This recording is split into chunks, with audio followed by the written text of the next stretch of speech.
Srila Prabhupada's Transcendental Tirobhav Mahotsav ki jai. Srila Prabhupada ki jai, Srila Gurudev ki jai. So Srila Prabhupada, today is the Transcendental Disappearance Day, or Tirobhav Tithi of Srila Prabhupada. Everything that we learn, everything that we understand, everything that we study is from Srila Prabhupada's books. It is Srila Prabhupada who has given us the knowledge. It is Srila Prabhupada who is giving the knowledge and who will give knowledge. So he is our foundation. He is the main personality from whom the whole fountain, the whole tree of our Vedic wisdom that we understand comes from him. And Srila Prabhupada are very much alive as long as we give him the chance to listen from him. You see. So today, to have a little bit more deeper understanding, as I said, I'm a little conservative about what to show, not to show about many things. To look at various angles of the things, with all our limitations. We do not just blindly open up things in our program. So today we are trying to understand Srila Prabhupada before Srila Prabhupada became famous and preached in the world. This was a time when Srila Prabhupada was just A.C. Bhaktivedanta Swami, living in Vrindavan, in Kolkata, and how people, there was one very nice devotee, Srila Prabhupada disciple. She has written a book of, I think, about 100 people who knew Srila Prabhupada before Srila Prabhupada went to the West to preach. This was before Prabhupada preached, and this is a remembrance from her. She's not she's not with us now. She passed away many moons ago. But she has given us a treasure of this. It's about more than 1.5 hour memories of Srila Prabhupada. So Vrindavan and Prabhupada, nobody knew him, Prabhupada. Of course, Prabhupada were known to devotees in Vrindavan, but not the preaching that we know now. You see. So how they remembered Srila Prabhupada, etc. So that is how we thought we should have um, some remembrance today of Srila Prabhupada in this way. I thought deeply, said, why don't we have this, And so, yeah, let us share. When Krishnadas is ready, Krishnadas just indicate to us, and then we can.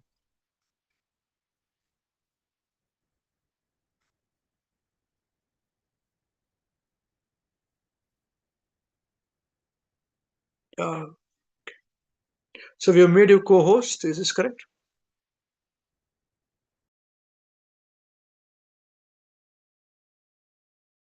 Yeah, Hare Krishna, whenever we're ready. Okay, so you can start now. Thank you.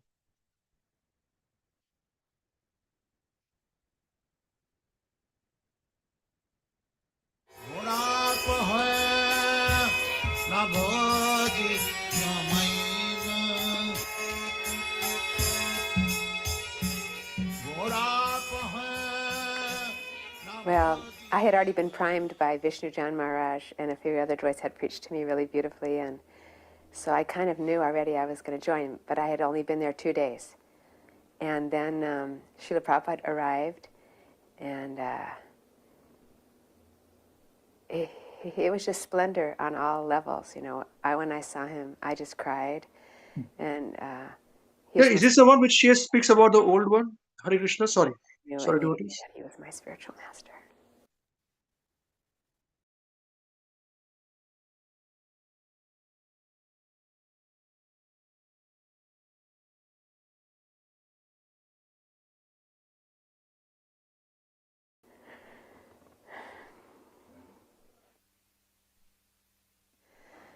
Well, we went to Hawaii to train up some of the book distributors.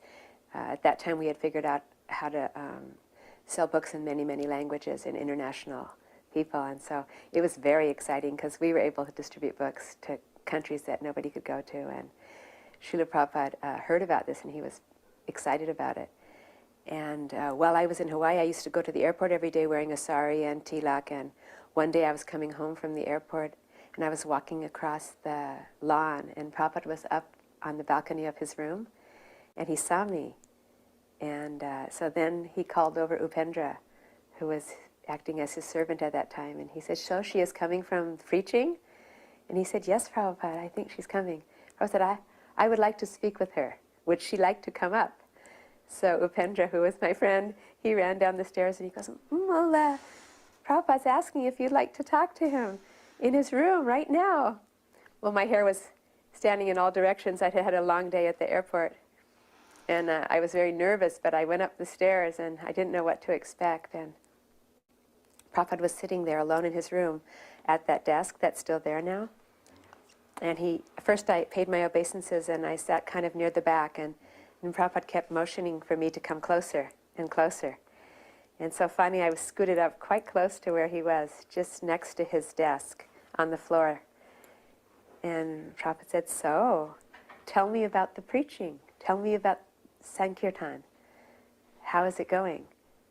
And so I started to talk a little bit. First I was very nervous. I was choking. And I just said, well, Srila Prabhupada, people are taking your books. They like your books. He goes, yes? They are liking? I said, yes, Srila Prabhupada. And not only people in America, but people from all over the world. He goes, well, tell me, what kind of people? What kind of people did you distribute to today? So I said, well, I was straining my brain. Teachers and students and lawyers and mothers and old people, just every kind of person. And he said, more people? So I was like trying to think of more people. And he was leaning over. He was very excited to hear. And he said, and what are they saying? I said, well, they say that they're interested in this kind of knowledge. He goes, well, what do you say? And I said, well, I say that, it's transcendental knowledge. You can't find it in any other book. It's very, it will make you happy. It's about God and about love of God, like that. And he said, yes, this is very nice. He says, I know what I want you to say. And so he called for his servant, and his servant came and he asked him to bring Bhagavatam 1:1. And then he pulled open to it almost immediately, just knew exactly where it was, and he opened it up, and he opened up to that verse that says, this Bhagavat Purana is as brilliant as the sun, and it disappeared just after the departure of Lord Sri Krishna, accompanied by religion, knowledge, etc. Persons who have lost their vision due to the dense darkness in this age of Kali shall get light from this Purana. And he said, see how beautifully Srimad Bhagavatam sells itself. He says, anyone who heard this from Srimad Bhagavatam itself, they would think, I must read that book, I must. He said, so that's what you can need to tell the people. You just tell them straight from Srimad Bhagavatam. He said, I am very excited myself when I read this Srimad Bhagavatam, so certainly they will be as well. So then he said, and what countries are you distributing to? So I started listing all the countries I could possibly think of that we had ever distributed a book to. And he was saying, more, more, more. And I told the story already about going across the Iron Curtain. I remember telling that. And then he was just saying, he goes, I am sitting here in my room, and I am absorbed in writing these literatures. And he goes, and I am thinking all the time while I'm writing these literatures how they are being received by the public. He said, this book distribution, it's not just book distribution, but it's also popularization of this transcendental knowledge. He goes, so I want it to be popularized everywhere, and I want it to be distributed very nicely so people will appreciate. So while we were talking, Prabhupada was like, it was quite a question and answer kind of thing, and I was very young in those days and very enthusiastic, and my technique for distributing books was that if people would talk, sometimes I would interrupt them. So Srila Prabhupada was kind of talking, and then at one point he was asking me some question, and he kind of leaned back. He was dressed. He had no shirt on. He just had his cloth on, and it was a sunny, beautiful day, and he was so beautiful, and he was sitting like this, very sweetly and very ecstatically, just leaning back, and then he'd lean forward, his eyes would get really big, and he would ask these questions. So at one point, he leaned back, I think he was thinking, and he started a question, and I just interrupted him and finished the question for him. And just at that moment, there was one sannyasi who was one of his servants who just happened to be walking by, and he heard me do it, and he went, like, and I thought, oh no, I was so embarrassed. And I closed my mouth, and I just kind of looked at Prabhupada, but Prabhupada was just kind of like finished the sentence again and clarified it. And so then we were talking more back and forth, and he was telling me all these sweet stories about salesmanship and about women and about preaching, and just very beautiful, sweet things, and a few things about himself when he was preaching. And then he started to say some comment, and it was a very deep comment. And he started, and he just hesitated for a second, and I just interrupted again. And this time I was really wrong, too. I interrupted, and I said something that wasn't what he wanted. So he kind of went, like, kind of shocked, because it wasn't what he was going to say. And then again, that sannyasi was somehow in the room, and he just went, like, kind of like, and he was furious with me. And so I didn't know what to do. I felt so mortified, and I was so fallen, and I put my head down, and I kind of was like in the midst of like a mortified kind of head down and trying to make an obeisance and trying to figure out how I could get out of the room backwards because I thought my spiritual life was finished. And so I was kind of figuring out, but I couldn't figure out any decent way to get out of the room because it was quite a long ways, and I didn't know if I could see behind me. And it was very quiet, and there was no sound, not anything. And then I just felt something, and so I was down on the ground like this, and Prabhupada was sitting right on his desk, and I kind of peeked up, and I opened up one eye, and Srila Prabhupada had bent over like this on his elbows, and he had bent way over on his desk, and he was leaning forward practically right next to me, and he was just smiling very beautifully with so much love, and just looking at me with so much love. And I kind of didn't say anything, and then Prabhupada said to the servant who was also standing there, he said, "Just see, she is so enthusiastic." So that was a great, enormous delivery of mercy, which I shall never ever forget. So as we were talking like that, Srila Prabhupada looked like a young boy. He was so beautiful and brilliant and very enjoying himself tremendously. And I also was enjoying myself. And I was giggling too. I don't remember what was so funny, but it was very joyful. And then there was a bang on the door, a couple bangs on the door, and the door opened, and in came some of the temple managers and GBCs from that area, and a few other people, and they all came in. It was kind of heavy duty, walked in and said, "Prabhupada, we have some issues we need to discuss with you." And immediately, Prabhupada's face just fell, and he took away his hands like that, and he kind of got like this in his chair, and then he looked over at me, and he kind of shrugged like this, like kind of sadly, like that was over, our conversation was over. And then he began to talk to them, and then at one point, they were talking about other things, and then at one point he asked one of them, "So how is your college preaching going?" And that devotee said, "Oh, Prabhupada, we're very much liking the preaching." He goes, "I am hearing about it." And he said, "I'm hearing very many good things about the preaching." He pointed over to me. And then he said, tell me. And so the devotee started to tell, but he said, and Prabhupada goes, "And how are the books going?" And he said, "Well, Prabhupada, actually we're not distributing the books at the colleges because, we're not allowed to take any money, and we actually give some lectures, and then we give out cookbooks." And Prabhupada said, "I have not written any cookbook." did I? He said, have I written any cookbook? And they said, well, it's been put together. It has some little bit of philosophy and stuff like that. And Prabhupada says, why do you think I am staying here day and night, writing and writing? Because I want these books to go out. He said, so you may give one lecture, but the chances are that it will go in one ear and go out the other ear. But he said, if you just even give them one book of mine, he said, it will stick. And then at that point, he just said, okay, everyone out. He said, I'm tired, I need to go. We can discuss these things later. And then as he was leaving, then I also was like paying obeisances, and I was also leaving. And then Prabhupada turned to me and said, thank you very much. The first time I was in Vrindavan, and Srila Prabhupada was there, and he would take his morning walk every morning. And there was a crew of us. I was just a newcomer. I didn't know anything very much at that time about cleaning his rooms. And it was very fastidious. And the girl that was in charge, she knew every little thing, every tiny thing to do. And there was a short time he took a short walk. So she told me, oh, you can do the upstairs where his little desk is, and sometimes he took prasadam up there. She goes, because that's just the tiniest, smallest little area, so you can do that part.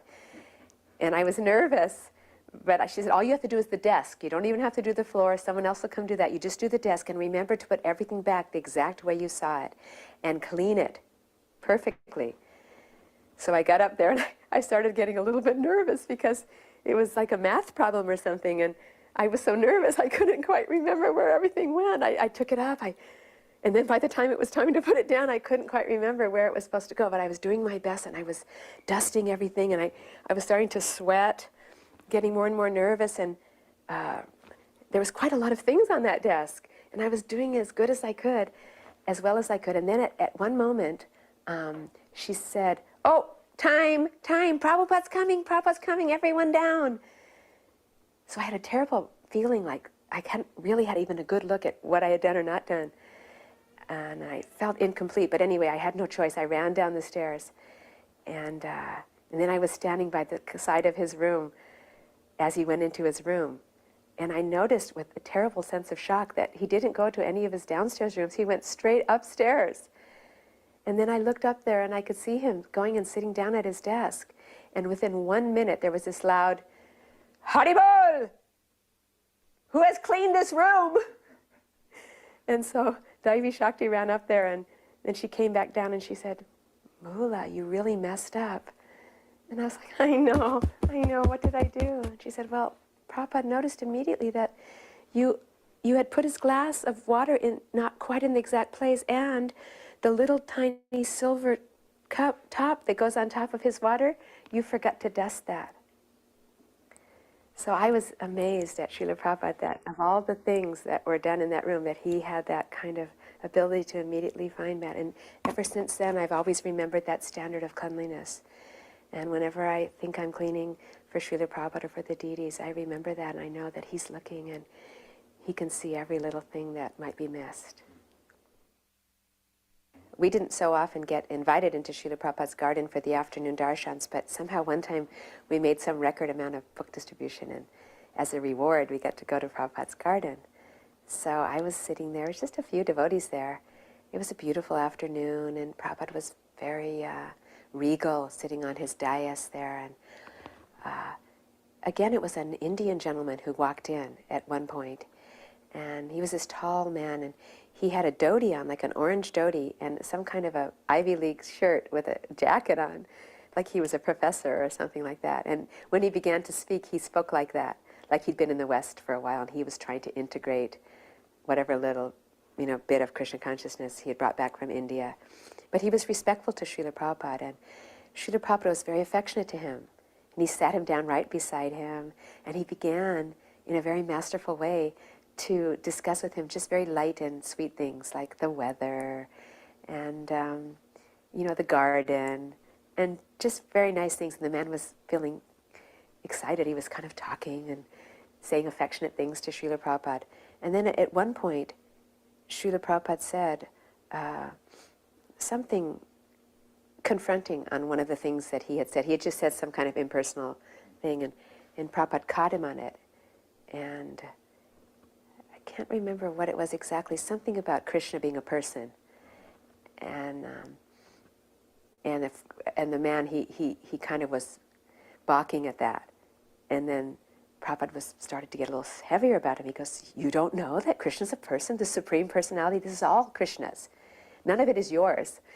And then the man was kind of like looking around a little for some moral support to us, and we were all just sitting like that. And then Prabhupada just decided to give that man a huge dose of mercy, and he began by getting heavier and heavier with him and just saying, you are thinking that you are some professor, let alone some sannyasi. He goes, but you are a fool. He goes, you are nonsense, you don't know anything. How can you masquerade yourself as a professor, as a teacher? He goes, you don't even know the simplest things of Bhagavad Gita. And the man goes, oh, I've read Bhagavad Gita. And Prabhupada said, no, you haven't. He goes, I know for sure that you haven't. He goes, you don't know the simplest things. He goes, you're a fool, and you are a rascal. And the man goes, he was like extremely shocked. And he kept kind of looking over it. And for some reason, he looked at me, I guess just because I was a girl or something. And he was like, and I just kind of like I just kept looking at Prabhupada. And so he kept looking back at Prabhupada, and he had nowhere to go. And so at a certain point, Prabhupada just kind of leaned over and he says, you are a nonsense and a fool, super fool, and you are a demon. You're a demon. And at that point, the man, something kind of happened where he just broke. And he just went, yes, I am demon. I am. Oh, I am a nonsense. I'm a rascal. I'm a demon. And then Prabhupada just kind of looked at him kind of happily, like shook his head like that. And the man went to pay obeisances at Prabhupada's feet in the dirt. And he paid obeisances, and he started to kind of cry. And he said, I am demon. I am nonsense. I am demon. And he was kind of like doing this kind of shenanigan, kind of like rolling around kind of a little bit by Prabhupada's feet. And then Prabhupada, just like the most magnificent swan or king, he just gently pulled his feet away, stood up, and just walked out of there. Walked out with his head held high, just very regally, and just walked out. And a few of the sannyasis and people left with him. And there was just a couple of us left there. And we were just stunned. We were watching this man. And he continued. He didn't even realize that Prabhupada was gone. He had his eyes closed, and he was going, I'm demon, demon. I am such a demon. And then after a little while, he kind of realized that, where he was, and he kind of shook himself off from the dirt. He kind of sat up, and he looked around, and he kind of looked at us, and he had this blissful smile on his face. He was kind of smiling like at each of us with this very kind of innocent, beautiful face. And he said, Jai, Jai, Hare Krishna. And then he walked out the other door. And that was the end of that. And another wonderful experience I had, this was in Los Angeles when we used to clean Srila Prabhupada's quarters. And this was in the later years. I had the privilege of cleaning Srila Prabhupada's bathroom. So I got all the nectar, like we got the eucalyptus twigs, and we used to go around the bathtub ring, and we'd take the bathtub leftover of his mustard seed oil, and that would be a delicacy, which we would take ourselves very greedily and also distribute. And any other little kind of things that were left around in the bathroom. So one day, I was cleaning and feeling very blissful, and I was singing and very absorbed. And it had been a kind of a nice morning, but then it had started to rain. But I didn't know that, and Srila Prabhupada came back early.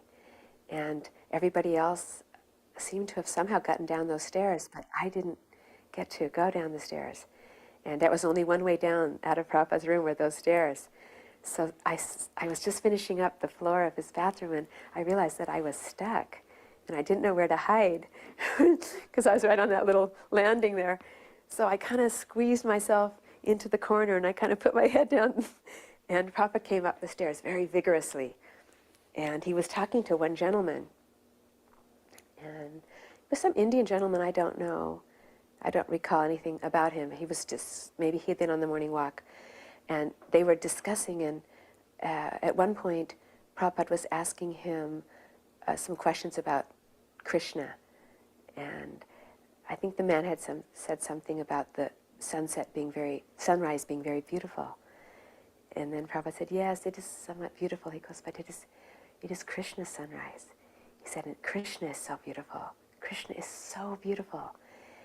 And then he just kind of stopped. He was standing there, and he just kind of stopped. He said, even one tiny ray emanating from the tiniest of his tips of his toenails is 1,000,000 times more effulgent and beautiful than anything in this world.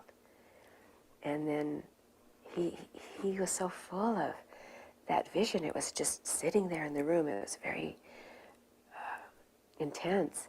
And then he said to the man, you don't know? And then the man said, like, he didn't say anything. And then Prabhupada turned to me, because I guess he had seen me all along, and he said, and I was looking up, and he said, can you see? And I said, no, Srila Prabhupada, I can't see. And then Prabhupada looked at me in this beautiful, deep way, and he said, I want you to see. So that was very special for me.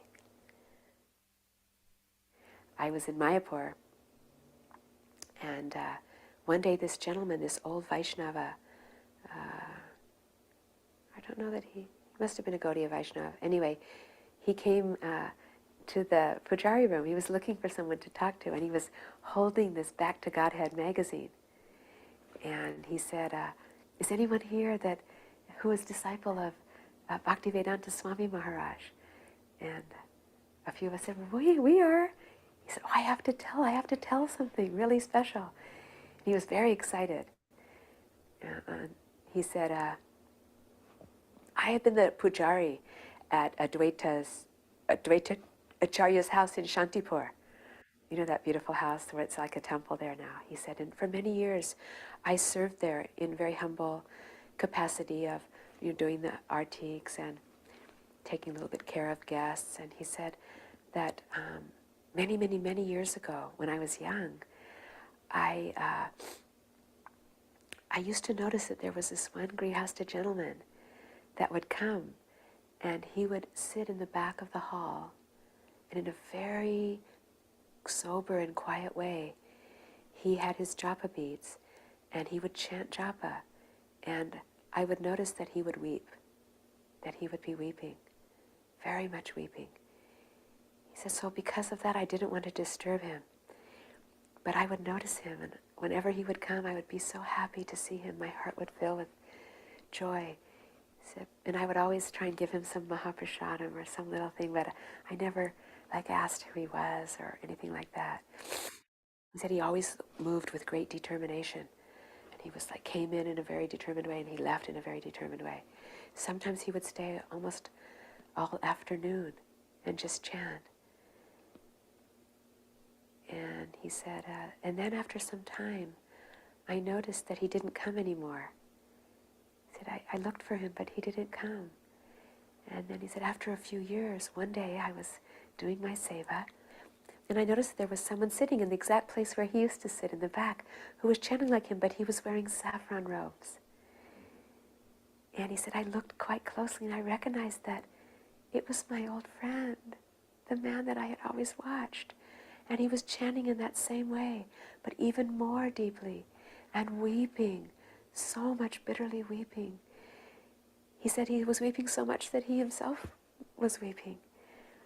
And finally, he gathered together some Mahaprasadam, and he waited until that sannyasi was finished, and when he was ready to leave, he came up to him and he said, here, you remember me? I brought you some Mahaprasadam, and I'm so glad to see you. I didn't recognize you at first. What is your name? Who are you? He goes, I've been watching you for so many years. Who are you? And then that man said, my name is Abhay Charnaravinda Bhaktivedanta Swami Maharaj.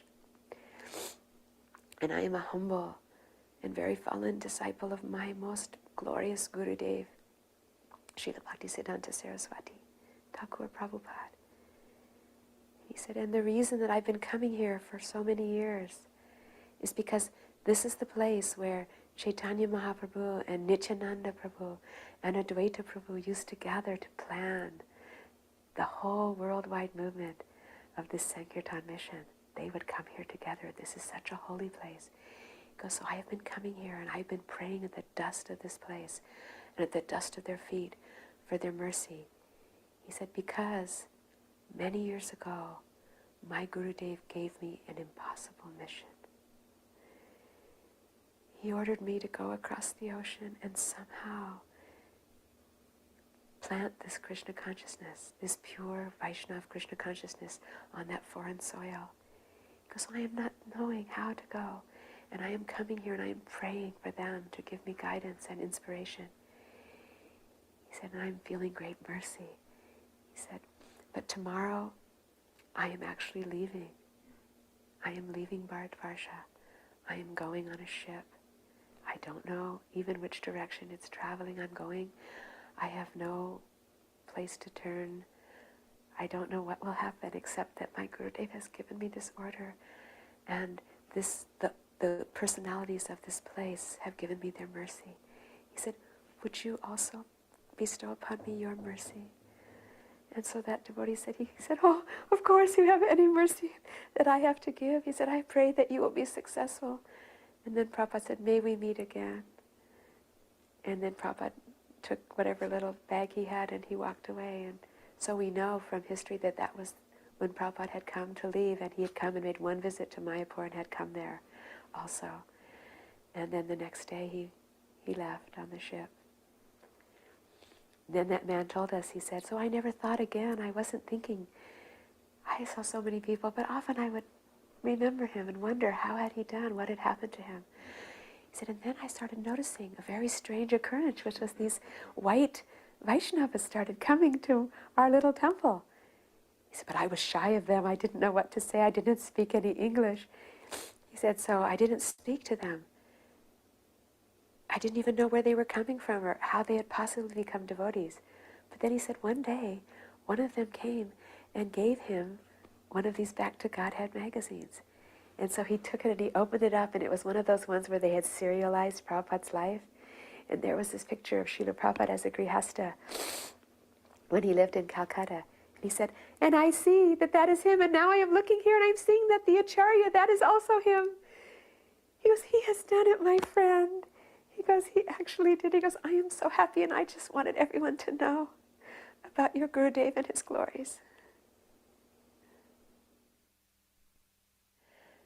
This was told by a very, very old man who I met in Calcutta, the grandfather of a devotee. He's an actual ISKCON devotee, initiated in Calcutta, very sweet, took over the family business, quite an industrialist, with so much love for Srila Prabhupada. And he told me, oh, my grandfather met Srila Prabhupada when he was a very young man. And he's always kind of telling us little things, but if you came maybe formally, we could hear the whole story about he and Srila Prabhupada. He says, but actually he's dying of cancer. He's very, very ill. I don't even know if he'll last even a few more days. So we went there to his house, and I have a picture of each person that I took an interview from, and his picture is very touching. He was like his face was eaten away, and yet he had this exquisitely blissful smile on his face. And so this is what he told. He said that when he was a young man, even in college, not even married or anything yet, now he was very old, and he said that he used to walk in Victoria Park every morning and do his daily constitutional walk.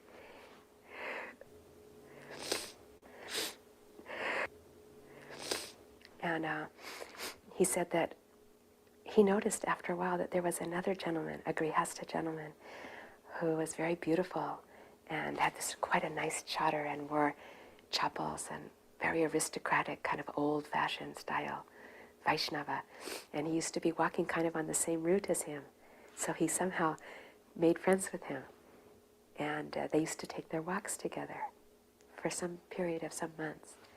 And he said he loved this man, and who of course we know is our Srila Prabhupada. And he said he used to always talk to him, and he said that he would try and talk about some mundane things like his business and his school, his family. He He said, Prabhupada had no interest. He said, actually, I have to tell you.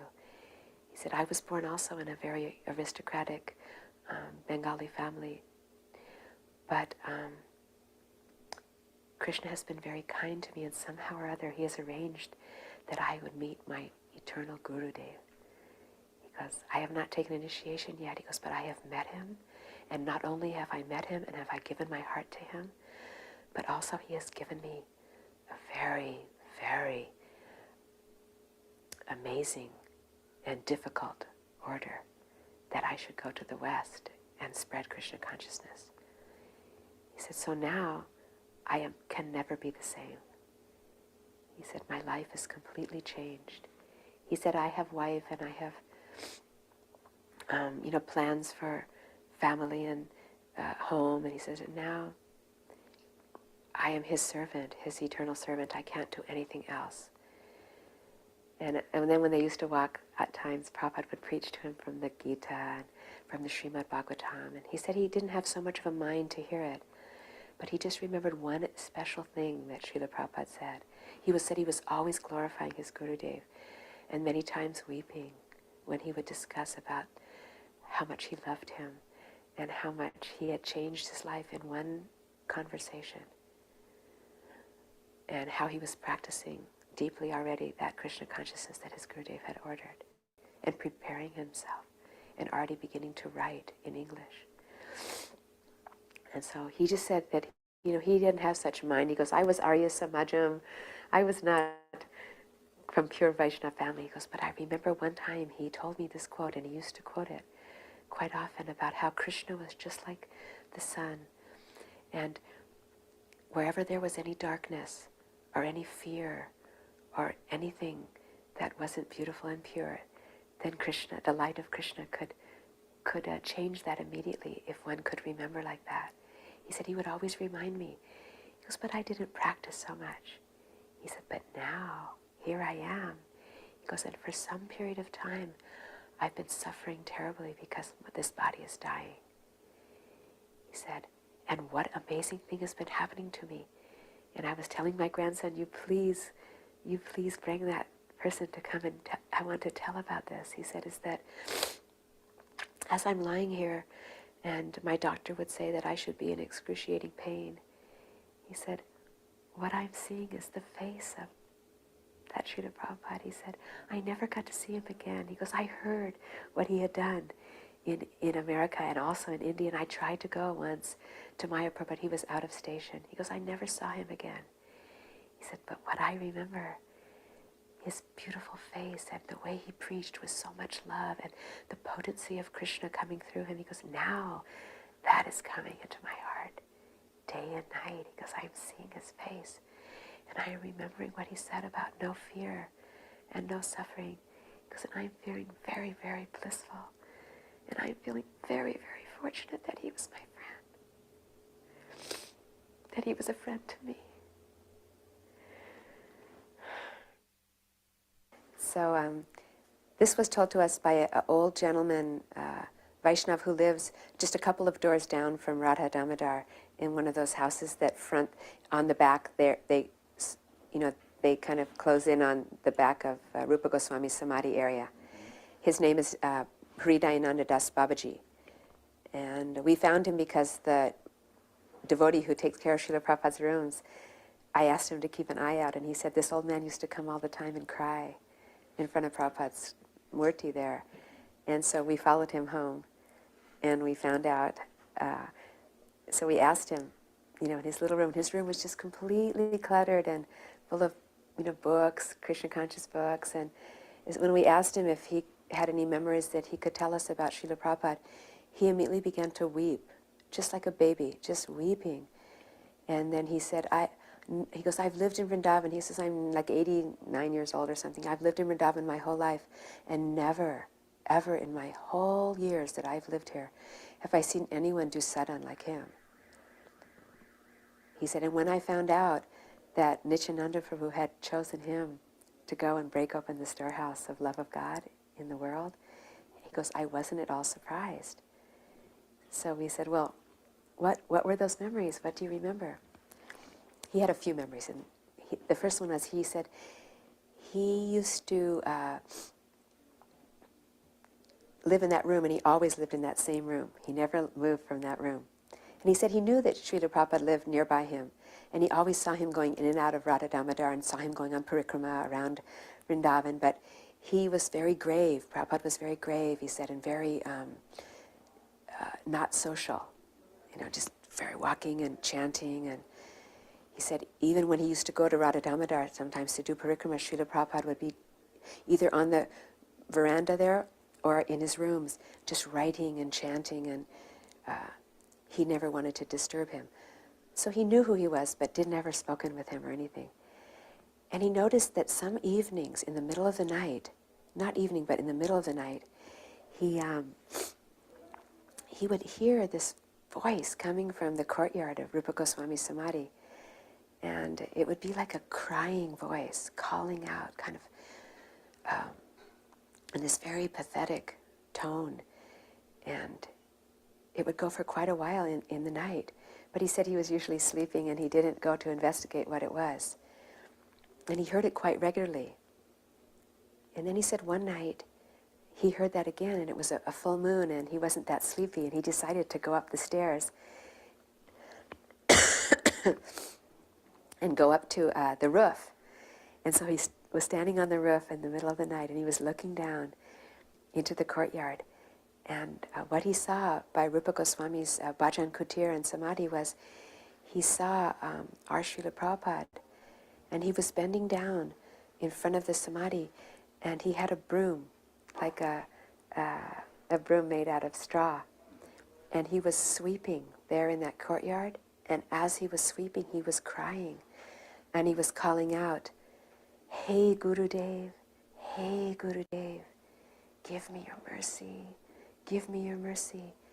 Hey Rup, hey Sanatan, give me your mercy, please give me your mercy.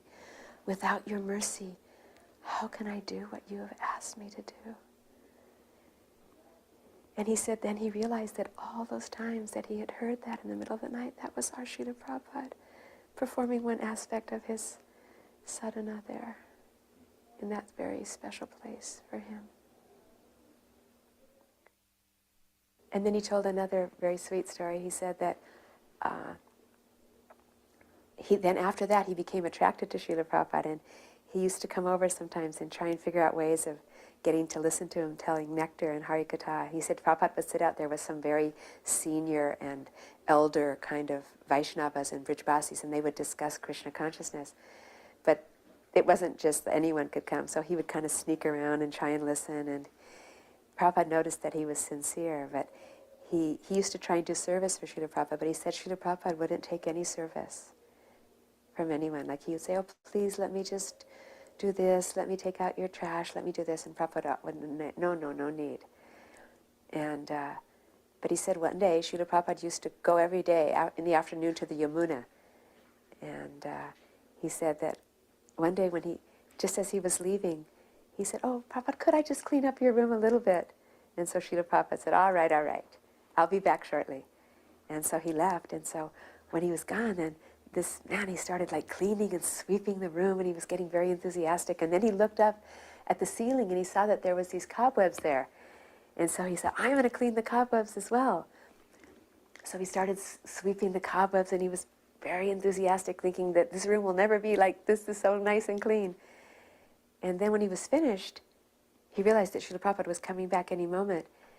And he looked down on the floor and he noticed that there was these little spiders, and they were just kind of wandering around aimlessly and bewildered. Then he kind of thought, uh-oh, maybe I did something wrong. And just when he thought that, Prabhupada came right into the room. And immediately Prabhupada looked on the floor and he saw the spiders. And then he looked up and he saw the no cobwebs. And then he looked at him with fierce eyes. He said, "Why have you disturbed? What have you done?" And he went, "Oh, I just thought maybe I did do something wrong. I was just trying to clean." He goes, "I'll pick them up and I'll put them back on the wall." And then Srila Prabhupada said, These living entities, they are Brijbasis, because they have been here for countless generations, taking the shelter of Vrindavan, and they're not causing any disturbance to anyone. And then we come, because we're newcomers, we're interlopers, and then we disturb. We make so much disturbance. He said, please don't do that anymore. He said, or we will get a fence in the Dham. And so this old man, while he was telling that story, he pointed around his room and there was thousands of cobwebs everywhere. He said, I am never disturbing anything. I am always remembering Swami Maharaj's instructions to me. He goes, I am very blissful. He goes, even snake or rat come. He goes, I will not disturb. They are welcome. So that was very sweet. He also told how Srila Prabhupada, and I heard this from several people, how even in the heat of summer, Srila Prabhupada would go on parikrama, and he would go to Yamuna, and he would have a kirtan by himself. I don't know how he did it. He had the kartals or somehow tied to one piece with his danda, and he would go to Yamuna, and he would just have this very sweet kirtan. And a lot of times, like the little boys and different people would come and follow him. And he said sometimes, even in the middle of the hot summer, when Yamuna was mostly dried up, Srila Prabhupada would cross over the shallow part and he would go into where the islands were, and he would stick his danda into the sand, and he would do parikrama, dancing and chanting and singing. Very, very exceedingly blissful, and many people came and joined. It became quite a popular thing in Vrindavan. Yeah, around the danda, yeah. He said he joined several times. One godbrother of Srila Prabhupada's, who was named Nayananda Das Babaji, lived at Champahata, which is in Navadvip.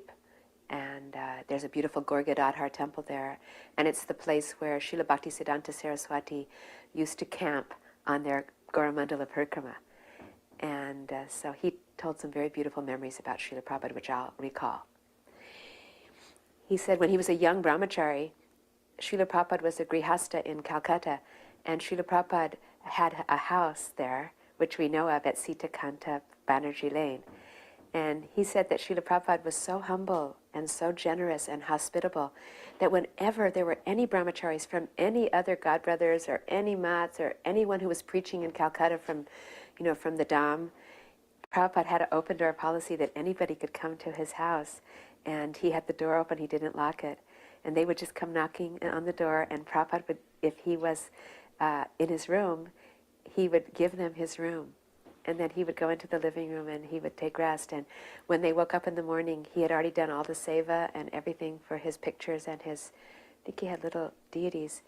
And then he would make prasadam for everyone. So he knew him from that capacity by staying there several times. So he said that because he knew him and loved him, he was always keeping an eye and watching him. And he said even though Srila Prabhupada acted like just a grihasta, who he wasn't living in the mat, he wasn't one of the big, leaders or anything like that, but he had a great respect from many people, especially because he was so humble. And he used to pay obeisances even to the young brahmacharis just because they wore saffron, even though in every other capacity he was senior to them. And he also paid obeisances to anyone who had been initiated before him because he waited those 11 years out of humility. So he said one time he saw a very amazing thing.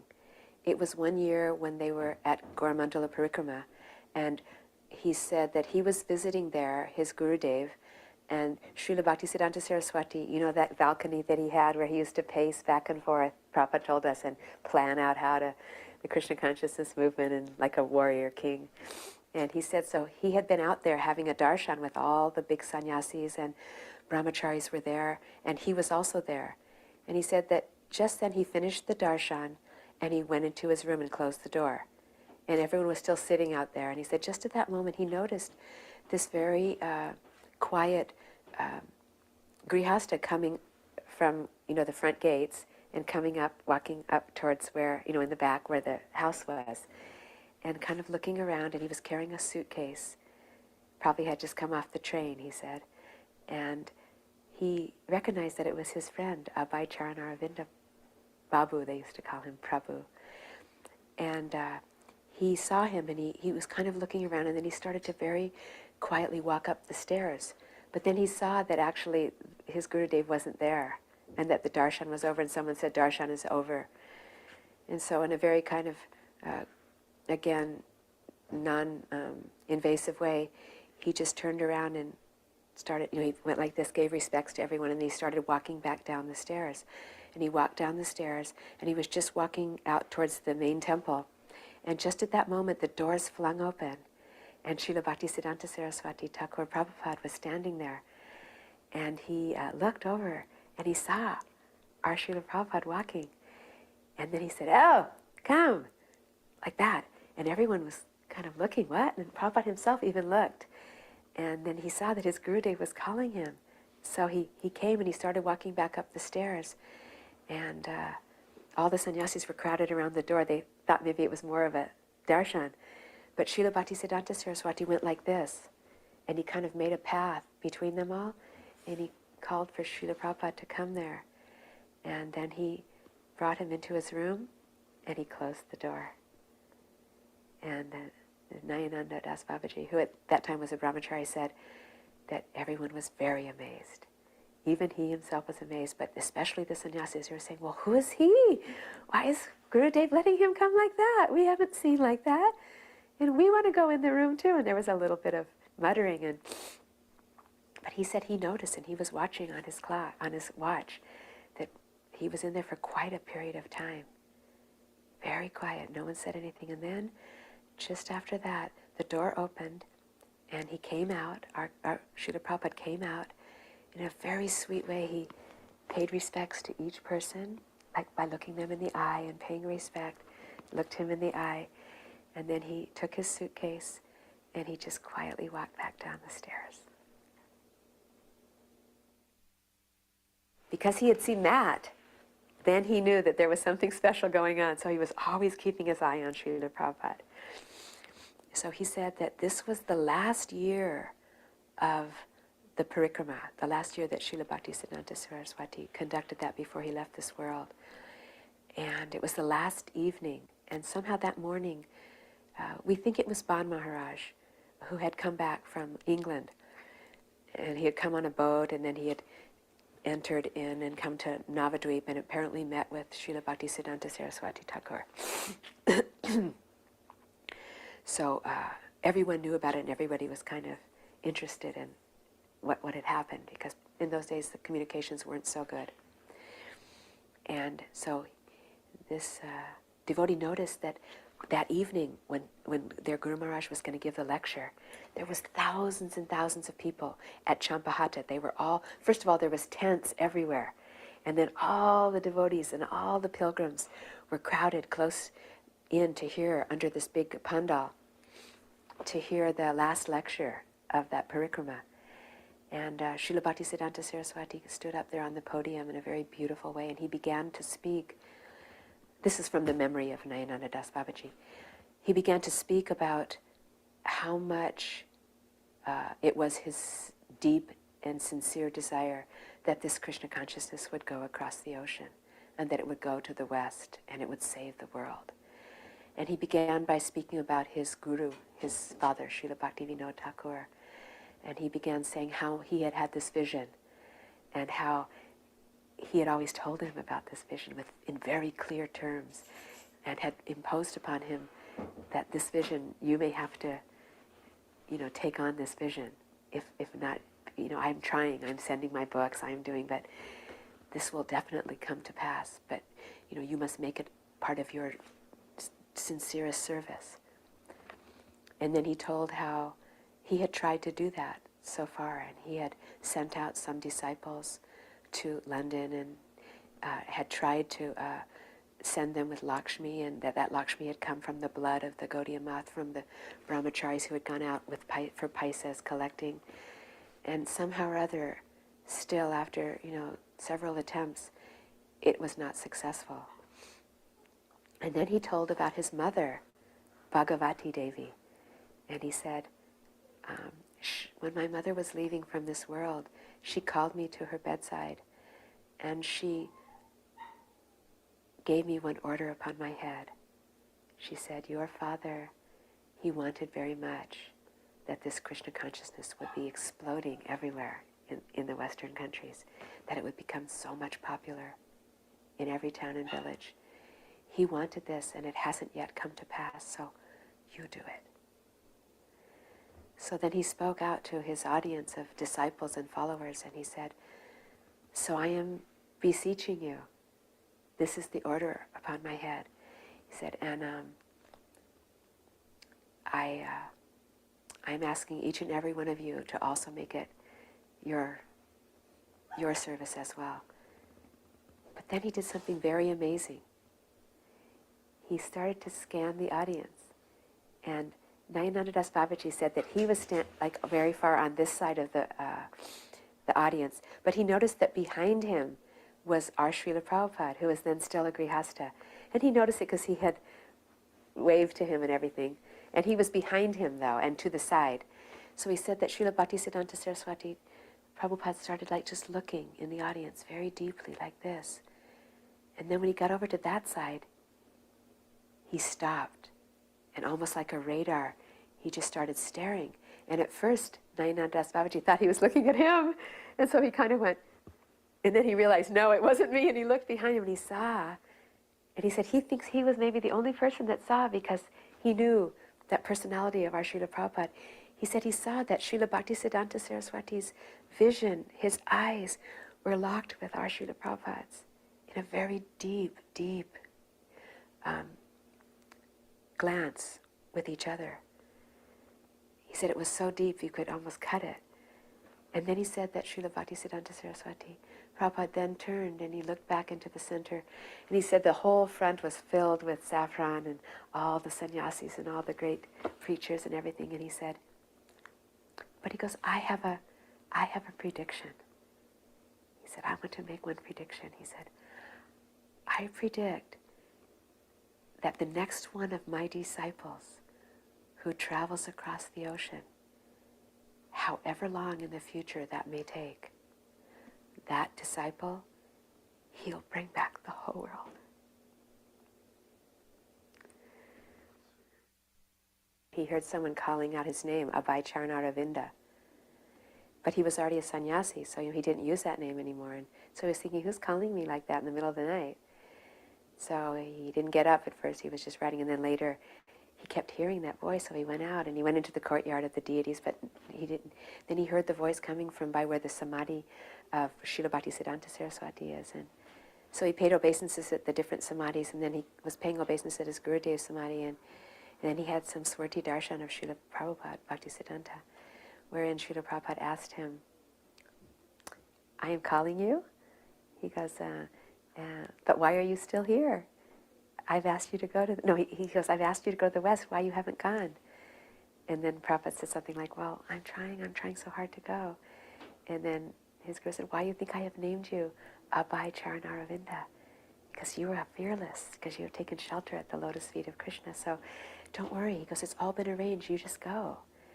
And then Prabhupada said something like, but I'm not seeing the path yet, I'm not seeing a facility, it hasn't come. And then Srila Bhaktisiddhanta Saraswati said something like, I have the exact words here, something like, he goes, don't you know that it's already all been arranged? He goes, for so long, across the ocean, there are so many of them, and they have been calling for you, and they have been crying for you. So you must go, now is the time, now is the time. He says, so just begin, don't even hesitate, just begin, and it will be revealed to you how to go. So apparently right after that, Srila Prabhupada packed up from Vrindavan, and he went to Delhi, and he used to go like in this very humble, kind of like a beggar, like a sannyasi beggar way. He would go to all these like Arya Samajam and just different groups and civic groups, and he would speak and say, my Guru Maharaj has given me this mission, and he has told me that somehow or other it's been arranged. So I'm just waiting to find the person who he has talked about, who's helping to arrange this. So if there's anyone in this audience, you please come. And so that was when he met the secretary for Sumati Maraji, and he gave him a letter of introduction, and then he went to Bombay. This I heard at both. I heard from some devotees from Saraswat Mat and from Devananda Gaudiya Mat that when Srila Prabhupada came back, I think it was the first time. Yeah, the first time when he just had, what was the name of that devotee? Ramanuja, and maybe it was a Chutananda with him. And So he visited both of his old friends, Srila Keshwar Maharaj and Srila Sridhar Maharaj. And he brought that reel-to-reel tape recorder too, and he had it blaring really loud. And the devotees would come from far and wide and just mesmerized. They would just be stunned and crying and amazed that this was really true, that it actually had happened. And so that first evening that he came back at Devananda Gaudiya, he told when he gave that lecture that night, and many people who were brahmacharis then and now sannyasis remembered that, what he spoke. They said that he spoke about his preaching in the West and how it had happened and how he had started it, and how at first he had tried so many different ways to preach to this kind of audience and that kind of audience, but then it became clear that it was the young people who were wandering aimlessly, bewildered and disenfranchised from their families, who Chaitanya Mahaprabhu had his eye on. And he said that he began to sing in the park, and he said that it was so awful what he saw going on in the park that he would close his eyes and just chant very, very deeply and meditate on Nityananda Prabhu and the mercy that was coming. And then he said, he goes, so first 1 or 2 came, and then 5, and then 10, and 20, and 100, and 200. He goes, and now it's a waterfall of them coming. He goes, but in the beginning, each and every one of those jivas, those young boys and girls from the wealthiest country of America, I had to drag them with my own hands out of the gutter.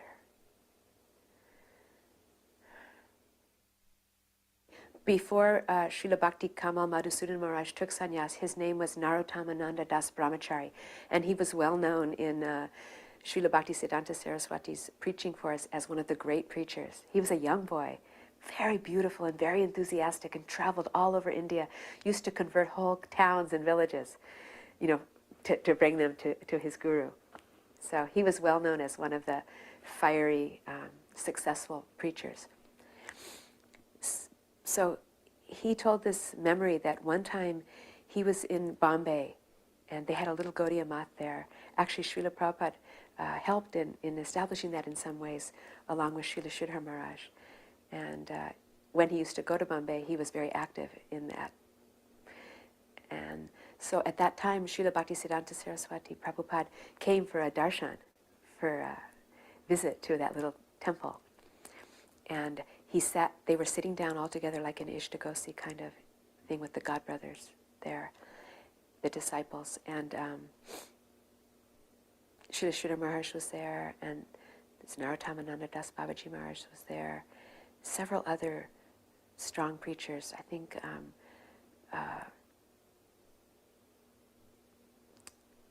what's his name? Bhakti Saranga Goswami Maharaj also was there. And our Srila Prabhupada as Abhay Charan Aravinda Prabhu was there. So they were talking with their Guru Maharaj, and he was again speaking about this order to go to the West. So in quite a strong way, he was saying, so I have ordered, and I want, who here will go?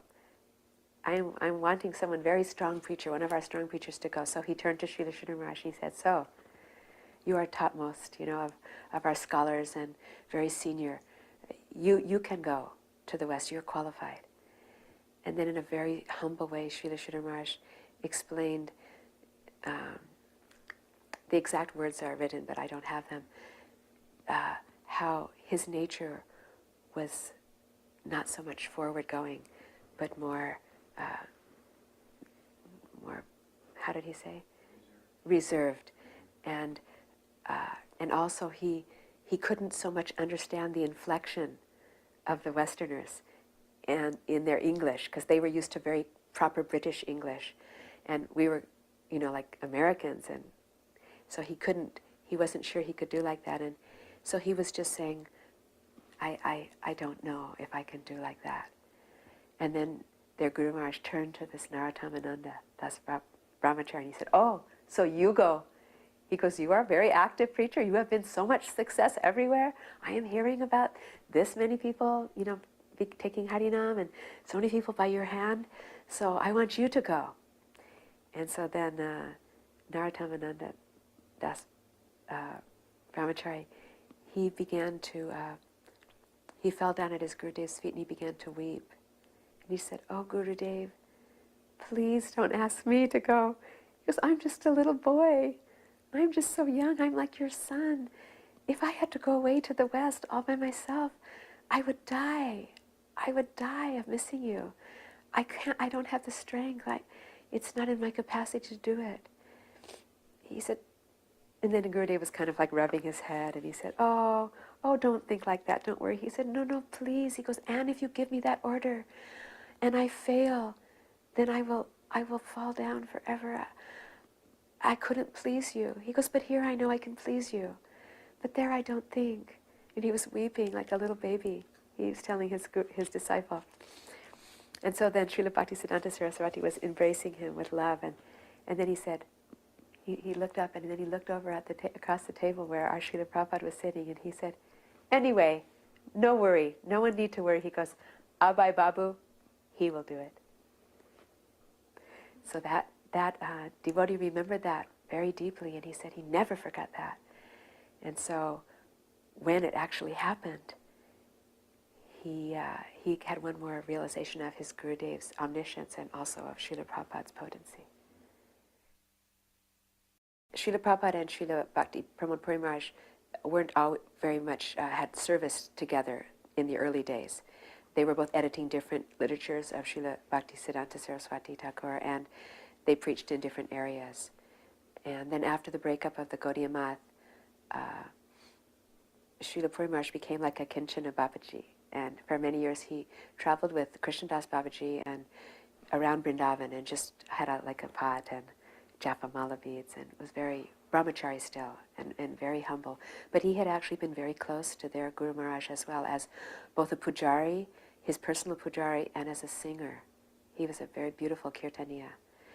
So apparently when Srila Bhaktisiddhanta Saraswati Thakur was leaving from this world, there's some history that he asked Srila Sridhar Maharaj to sing for him Sri Rupa Manjari Pada. And some of the other devotees wanted Puri Maharaj, who was then a brahmachari, to sing. But Srila Bhaktisiddhanta Saraswati asked Srila Sridhar Maharaj to sing. And so also, when Srila Prabhupada was just, when he had first come back from America, he brought a few devotees with him, and he would invite some of his different godbrothers to come, and he would try and explain to them what was happening. You know, this amazing revolution of Krishna consciousness that was happening. And he brought this reel-to-reel tape recorder that had all the devotees on Harinam Sankirtan singing so they could hear all the different voices, and Prabhupada played it quite loudly. And so at one point in Mayapur, there were several occasions that they met and discussed, but at that time Puri Maharaj wasn't preaching as much as he was chanting a lot and wandering like a mendicant. But at one point, I think he took sannyas and he was beginning to get a following. And he went to Mayapur to see Srila Prabhupada, and at that time Srila Prabhupada offered, he wanted to offer some Mahaprasadam to him with some water. But he gave it to him through the hands of one of the Western disciples who, not knowing proper sadachar and etiquette, touched it to his hand to his mouth first and then just kind of handed it. And so pretty much he couldn't do it. He just wasn't able to because he was from a very, very high class Brahmin family, never had taken anything like that, and so he declined. And one other little bit of information to be known, which is in the Prabhupada letter book, and which Srila Puri Maharaj himself told me that he was very glad that everyone knew about this letter, was that at one point he actually he was preaching in Bengal and he got a temple donated, like a mandir donated by some king. And but it was dilapidated and he had no funds and no man to help. And he had seen how Prabhupada was developing Bombay and Mayapur and Vrindavan, and so he wrote one letter to our Srila Prabhupada saying, I am also now starting to preach, and I have one temple, and I'm seeing the wonderful preaching that you're doing, and I'm hoping that you might give one donation to help me with my work. And so the letter is actually on file and anyone can find it. The gist of it being that Srila Prabhupada said, oh, it's very wonderful that you are preaching like this. Our Gurudev wanted this very much. He said, and I would be so much happy to make any donation, of Lakshmi to you. But he said, I know that you are very, very high class and Paka Brahmin, and this Lakshmi has come through the hands of the Malechas. And therefore, I think it would be impossible for you to accept it because it's contaminated. So, Srila Prabhupada, even when he was telling me about the letter, I nodded that I knew about the letter, and he laughed in a very sweet way. Then he said something very beautiful. He said, oh, your Gurudev has given me a very great gift, a very great gift. But in order to explain that very great gift, I need to tell about the last meeting between the two of them that took place in Vrindavan some couple weeks before Srila Prabhupada departed, maybe a little longer, when Srila Prabhupada was calling in the different godbrothers and in a very meek and humble way apologizing if he had caused any offenses during his preaching. And of course Srila Puri Maharaj said, oh no, you have not caused any offense. If anyone has, it would have been us. And then Prabhupada said, he said, I am leaving soon from this world. He said, I am going from this world. He said, and I want to know if you would give me a gift, like a loving Vaishnava gift. And Puri Maharaj said, yes, yes, Maharaj, anything, whatever you want. And Srila Prabhupada said, I am leaving soon, and I wanted to go on parikrama of Govardhan and Vrindavan Dham, Braj Mandala. He goes, I wanted to go on this parikrama, but I've not been able to go. He said, and I remember when our Guru Maharaj was leaving from this world, and you wanted to sing for him, but you weren't able. He said, so would you sing for me now? He goes, would you sing Jaya Radhe, Jaya Krishna, Jaya Vrindavan? He goes, and then I will go on parikrama. So Prabhupada closed his eyes, and Srila Puri Maharaj closed his eyes, and he sang that. And Prabhupada went on parikrama. And tears were dripping from his eyes, both of their eyes, very, very sweetly. And then, when that was over, after a little while, then Srila Prabhupada said, oh, my dear godbrother, he goes, now I'd like to know if I can give you a gift. So Puri Maharaj said, yes, Maharaj, anything, whatever you do, give, I will take. So Prabhupada whispered over to one of his servants, and in a few moments he came back carrying a plate of Mahaprasadam from Krishna and Balaram, from Radhashama Sundar. And that boy started to hand it to Puri Maharaj, and then Prabhupada put his own hand on there as well, and he said, please don't be shy to take. I am touching with my own hand. You please take. So Puri Maharaj said that it was halava, and he just took some halava, and he said that when he took that halava, so much mercy came into his heart, so much deep, deep realizations and mercy. And so now I'll tell you what he said to me. Because he couldn't speak so well, they had been giving him oxygen and everything, but he wanted to say this, and even though they had been trying to block anyone from coming in the room, when he found out that he wanted this to be known in the world, first he just started to weep, and he was rubbing my head and saying, oh, your Guru Maharaj is so wonderful. He is so doyal, he is so mercy. He said, you are so fortunate. Because he pleased our Guru Maharaj more than anyone could ever imagine. Oh, how he pleased him. And then he said, and he also gave some mercy to me. He said he helped me in a very special way by his gifts. He said, and because of those gifts, I also was able to do some little service in this regard of my Gurudev's desire to spread Krishna consciousness all over the world. He said he did everything, but I got to do some little only because of his mercy. He said he taught me that all jivas, no matter what their birth and their disqualification, are qualified to take Krishna consciousness. He said all jivas. Doesn't have to be Brahmin, doesn't have to be from India. He said he taught me that. by his special agency of his gifts. And then he began to weep and weep. And then he was just going, Doyal, Doyal, his mercy, his mercy. There's some very beautiful stories about Srila Sridhar Maharaj and Srila Prabhupada.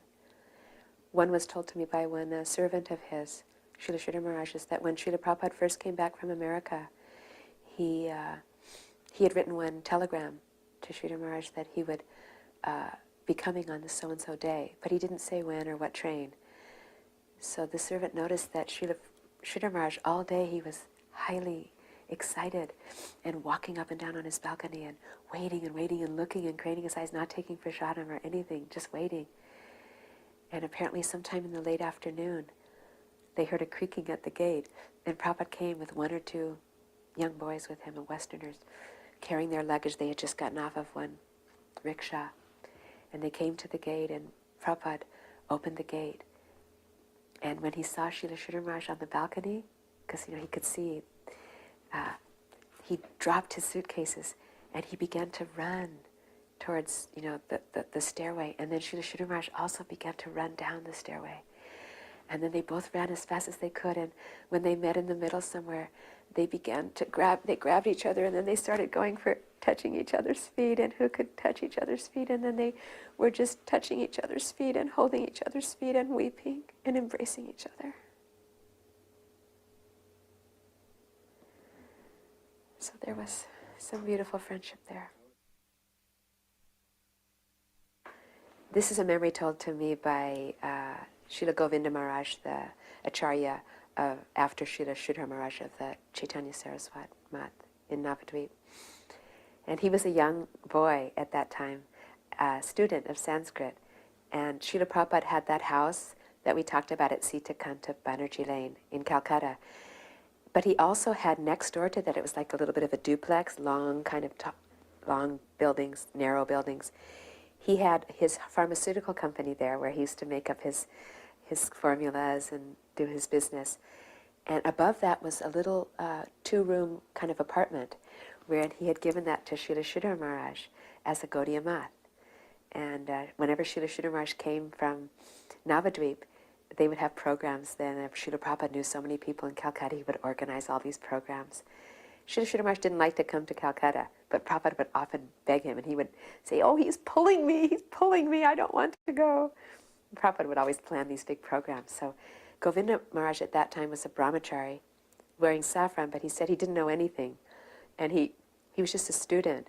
But Srila Sridhar Maharaj, when he would leave, he would ask Srila Prabhupada to give him classes in English in his Bhagavad Gita as it is, because Srila Prabhupada at that time, I guess, was working on that.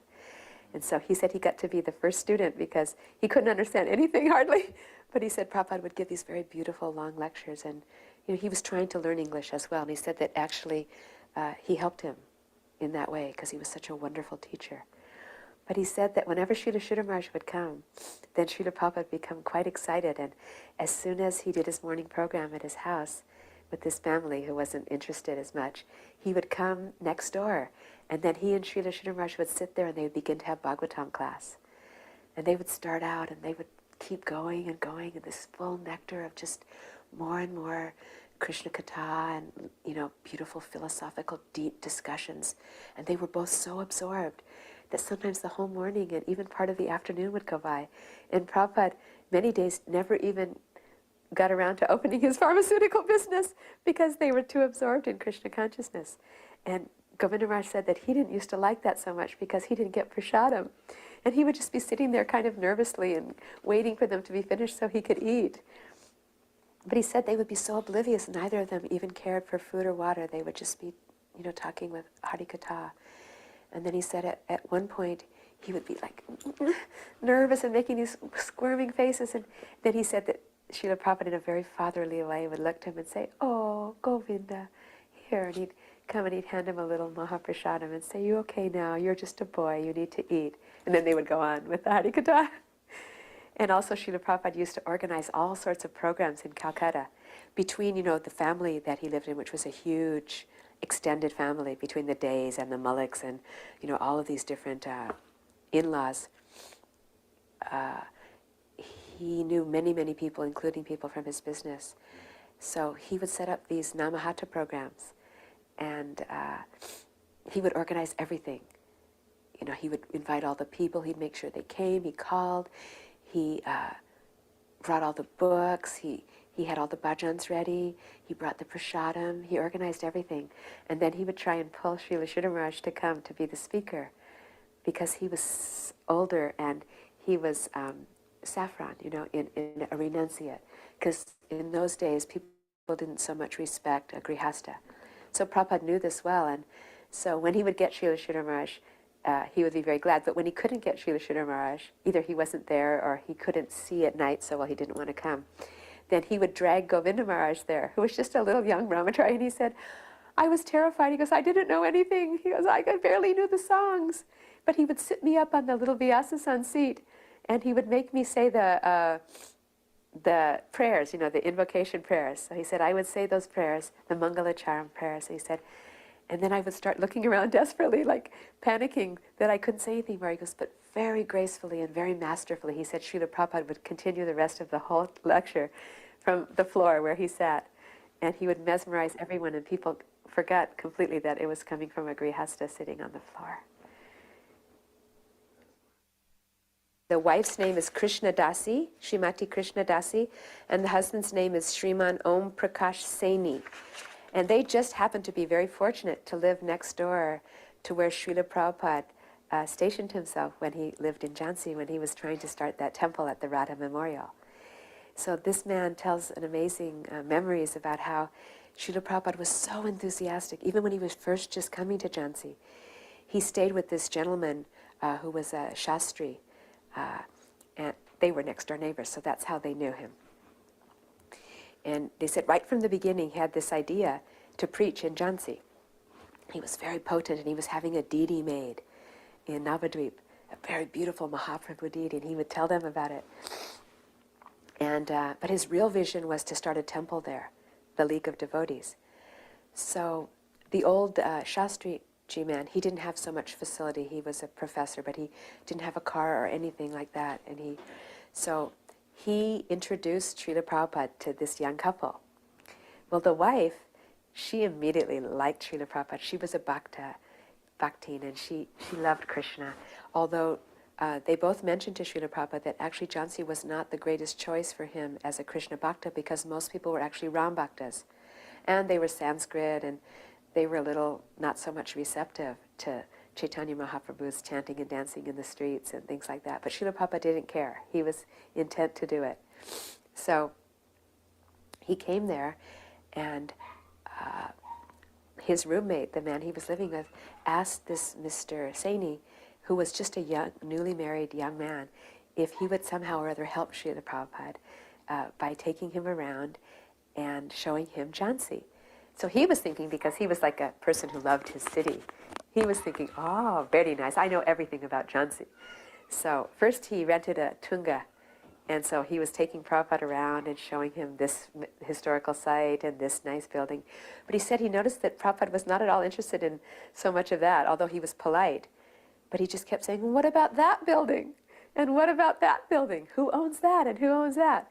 And finally, he began to realize that what Srila Prabhupada was looking for was a temple. So after that, Srila Prabhupada used to kind of request him, would you please take me again? But he said all he had was his bicycle, so Srila Prabhupada went on the back of his bicycle, and they would tool around town. And Prabhupada would make him stop at every single memorial or any kind of old temple or any kind of building that might be suitable for the League of Devotees. And Prabhupada would make him not only take him there, but he would make him research who was the proprietor, and then he would make an appointment for him, and then Prabhupada would go there and try and discuss taking this buildings. So he actually participated in the what turned out not to be so much successful, where Srila Prabhupada tried for that memorial, Radha Memorial. But he just said he had never seen anyone so much dedicated and so much determined, not even for a moment being daunted by huge amounts of obstacles, including the fact that he had nobody to help him, he had no money, he had no connections in this town hardly at all. But still, he was enthusiastic. and he preached very beautiful. He said he himself had no interest in anything about Vaishnavism, and he said he didn't even really like to hear. He would tell him, please don't preach to me. He said, but Prabhupada would continue to preach to him anyway and tell him. He said he would start with things about Ram, and he'd get a little interested, and then Srila Prabhupada would just go right into Krishna and Radha and Krishna and very beautiful things. And he said that he would always complain to him, please don't. He goes, I'll help you, but don't make me listen. He said, I'm a young man. I have my whole life in front of me. I'm just married. I have this beautiful wife, and I want to have big business. He goes, I don't want to listen to that because I don't want to have to become a Vaishnava. I don't want to be a mendicant. He says, so please don't. And I have no interest as well. He goes, I don't like to hear about it. But he said, Prabhupada with this sweet smile would say, oh no, you will chant Hare Krishna. Someday soon you will have to chant Hare Krishna. And he would go, no, no. And Prabhupada would say, yes, yes, I know it's true. He goes, I know it is very true. You will chant Hare Krishna.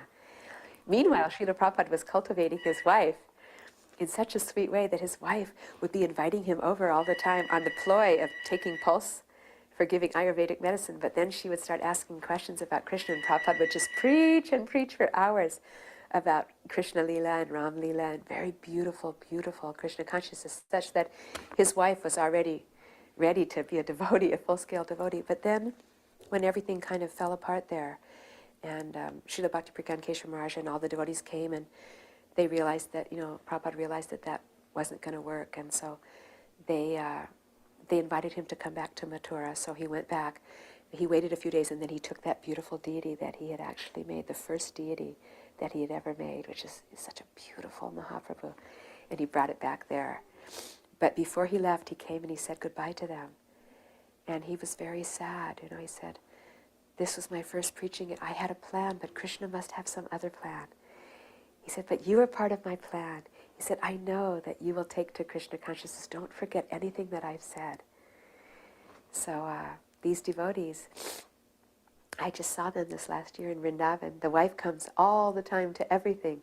She's very enthusiastic. She dances Brijbasi dances, and she sings, and she preaches. She's very strong. And one time at Srila Prabhupada's disappearance day, I was kind of alone in kind of a quiet place, just feeling separation from Srila Prabhupada. And I had my eyes closed, and all of a sudden I felt myself being lifted up. And she's quite a large lady, and I realized, suddenly I looked, and I was on her lap, and she was holding me, and she was rubbing me, and she was saying, oh, Prabhupada, Prabhupada, and she was crying.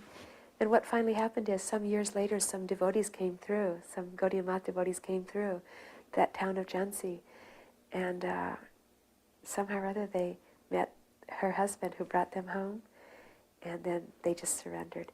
And she said that the first thing the devotee said is, oh, you have to chant Hare Krishna. And he said as soon as he heard that, he remembered Srila Prabhupada and all his beauty and stuff. He said, we never saw him again. But he changed our whole lives 100% and completely. He said he did what nobody could do to change me into a devotee. And I owe my whole life to him.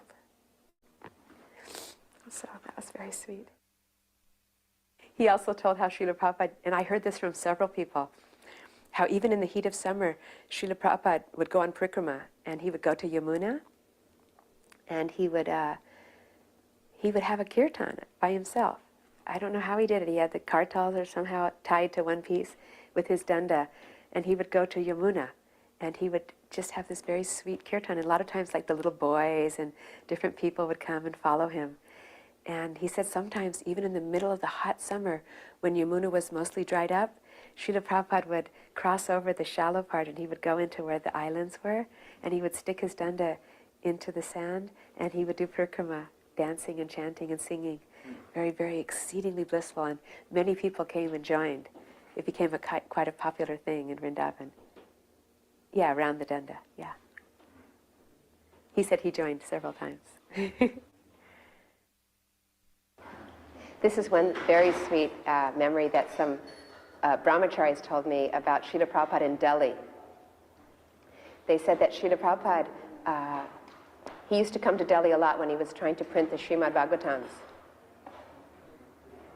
Oh, remind me to tell that other story about the Sanskrit scholars and the Bhagavatams. So he said that Srila Prabhupada was so determined, no one had ever seen such determination. He would go on the train in the morning in the boiling hot. He would do all this canvassing to try and find enough paper just to do a few chapters of the book. He would go around to all these different civic organizations and different kinds of Arya Samajams, and he would ask people to help him in his mission, that his Gurudev had ordered him to go to the West and to print these books in English. So he would do like this, just, he had his own program and his own plan, and he did it all the time, very, very deeply. So he said that one day he was walking in the hot sun, in the Delhi sun in the summer, and he said that he walked by, he was on his way to buy some things in the market, and he saw Srila Prabhupada. He was on a rickshaw, yeah, but he saw Srila Prabhupada standing by the gate of one very rich household. And so he kind of stopped and he said, "Oh, what are you doing here? What are you standing here for? It's hot." And Prabhupada said, "Yes." He says, "But I am waiting for one gentleman to come. He has promised me one donation for my books." And he said, "Oh, well, why don't you come back later in the evening or something? It's so hot. I don't know how you can stand here." And Prabhupada said, No, it's all right. Go ahead. Go on. I will do well." So he said, "Well, couldn't I give you some donation instead?" Because he felt so bad. And he said, "Could I give you some donation?" And Prabhupada said, "How much?" And he said, "Well, how much are you going to get from this donor?" And he said, "He has promised me 5 rupees. And then he said, "All right, I will give you 10 rupees. And then Prabhupada said, "That's very nice. Will you give it every month?" And he said, "Yes, all right, I'll give it every month, but don't stand here in the heat." And Prabhupada said, No, you go do your things on the thing. I'll just wait a little while longer." So when he came back a little later, still the man hadn't come, and Prabhupada was standing at the gate. And he said, "Please, Swami Maharaj, please don't stand there at that gate. What else do you need?" And he said he noticed that Srila Prabhupada, his dhoti was torn, and he was just, oblivious of those kinds of things. And he was carrying this big stack of this heavy paper and stuff, all of his manuscript forms. And he said, "Well, all right, I'll buy you a new dhoti and a shirt, a kurta. And Prabhupada said, "All right." And he said, "You come back with us." And Prabhupada said, "No, I won't come back. I have my place at Chippiwada." He goes, "I'm very, very busy." He goes, "But thank you very much." So he said that he had never seen that much determination and sense of humor and joy. Even though Srila Prabhupada looked like he had so many obstacles, he was very blissful, and he was just seeing his Gurudev's path for him, and he was following that very strongly.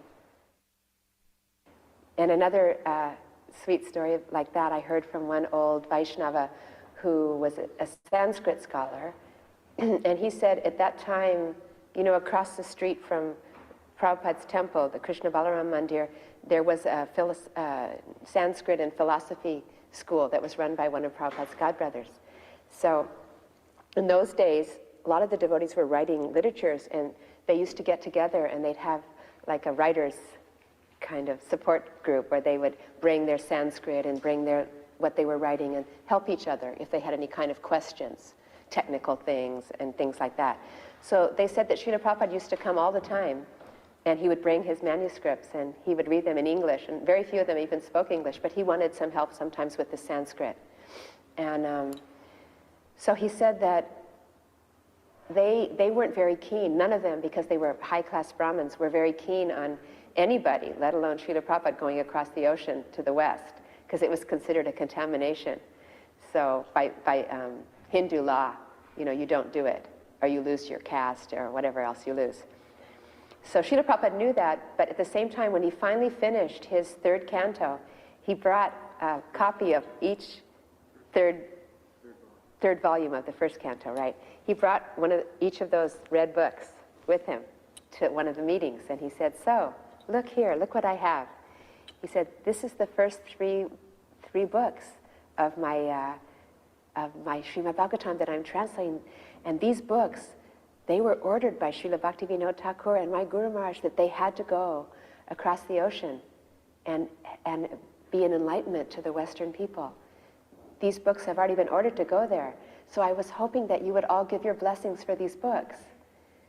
So he said, "You will all give." So they all said, "All right." So Prabhupada very delicately passed around each of the 3 books and asked each one of them to touch it and put it on his head and give a blessing. So they all kind of did like that. And then Srila Prabhupada said, "Oh, thank you very, very much for blessing these books." But he goes, "Now I am wondering, these books, they are going to go across the ocean, but they need someone to take them. They can't just go by themselves, and they need someone to explain them and distribute them and tell people about them. It can't be done without someone. So I'm that person who wants to go. So I'm asking you if you will also give me your blessing that I can take these books, that I can accompany these books to America. So then, against their will, they all gave big blessings to Srila Prabhupada. So he remembered that, and he said those were the best blessings that he ever got to give. And he felt like it was some great mercy upon him that he got 1 inch of a chance to help in Prabhupada's mission. A man named Dr. Verma, and he lived with Srila Prabhupada for a certain period of time. He was a doctor, and his spiritual master was one of Srila Prabhupada's godbrothers that Prabhupada had some difficulties with. And at one time, Srila Prabhupada wanted to build a temple at Mayapur for the Westerners. And this devotee was in charge of the Gaudiya Math at that time, and he wanted to give it to him, but it was complicated, and he didn't want to, Prabhupada wanted it on special transcendental terms because he knew how big it was going to get and everything. So this man said he was his secretary at that time, and so Srila Prabhupada used to come on several occasions to talk to his guru, and he said they would go in the room and they would close the door and lock it, and they wouldn't let him come in, and then he would hear some kind of raised voices coming from there. But when they came out, Srila Prabhupada was always very respectful and pay obeisances like that, and he'd say, "Oh, your Gurudev is very nice," and then he would leave. So he said that he developed an attachment for Srila Prabhupada. And at one point, when Srila Prabhupada was building Vrindavan, remember Srila Prabhupada's house was there, and he got this sudden inspiration that he wanted to give a donation to Srila Prabhupada for his preaching. So Srila Prabhupada actually invited him to come and stay with him in his rooms. And not only him, but his wife as well, because he came along with his wife. And their kids, I guess, were grown up and in school. So he said that we lived there for several months, just with Srila Prabhupada. He had the main room, and he gave us that side room that's now the library. He said, so we were staying there, and he said he always encouraged me to chant 64 rounds. He said Prabhupada himself always chanted 64 rounds. And I said, well, we never heard that. And he said, oh, I saw it. I would look every morning and see his beads going down. And then you know how the extra 4 are there, so then one goes down, that's 16, the next is 32, like that. So he said, I always watched. He said, because he would encourage me, now you do also. And he said, I can't do, I'm a doctor. But anyway, he said that at one point he got so inspired, and he said, Prabhupada, I have some savings of some, I don't know what it was. I think at that time it was 20 or 25,000 rupees, which was a lot in those days. So he said, I want to give this all to you. And so Prabhupada said, oh, that is very nice. We have so many uses for this. It's wonderful. You can give. So he said he just did it with his hand and gave it to Prabhupada. But then when he went back to his room that night, he told his wife, he was all enthusiastic, oh, I gave all this Lakshmi to Srila Prabhupada. And she went, what? That was the Lakshmi that was for our children's education. And, that was the Lakshmi for, the family house that we needed to work on and stuff. And he said, well, I already gave it into Prabhupada's hands. And she said, no, you should ask him. I can't bear this. I feel like I'll die. And so Srila Prabhupada, so then he went with his wife to see Srila Prabhupada, and then he very humbly said, well, Srila Prabhupada, I gave you that Lakshmi, but my wife is in distress. And what should I do? And so Srila Prabhupada immediately looked to his wife and he said, oh, you are in distress? And she kind of went, well, I don't know. And Prabhupada said, but you must need this Lakshmi for your family and for your children's future and your home. And she said, as she started looking at Srila Prabhupada, she realized that she wasn't in distress. And she said, no, it's all right. It's all right. You just keep it. You please keep it. And then her husband said, actually, if we give like this to Srila Prabhupada, then all the good things will happen to us better even, from a different angle. And our spiritual life will bloom. So then Srila Prabhupada said, oh, as you like, whatever you like, it's very good. So they kept that Lakshmi with Srila Prabhupada, and they said their life was very wonderful. This man, his name is Sadhu Maharaj, and he is a king. His father was a Maharaj of Bihar, His grandfather was even a bigger Maharaj until the government started taking away, the land holdings of the kings. He said his grandfather was such a great Maharaj that he established these beautiful, huge temples all over India. And he used to do the worship with his own hands. And when he got older, he turned, actually they told a story about how his parents, the other king, the king who was his father and mother, the king and queen, they got him married to a nice lady, and they wanted him to have a son, to be the next prince, to be the king. But the father and the mother, they were both so Krishna conscious, they didn't want anything to do with such a thing. So the grandfather used to come with the spies and look in the room and figure, why is there no son coming? And then they would just see that they chanted all night. The mother and father were just chanting all night. So finally he ordered it. He said, you have to do it. He said, well, I want to go and retire in Vrindavan as a mendicant. He said, all right, you can go, but you have to have a son first. So he had this one son, who was this Sadhu Maharaj's father.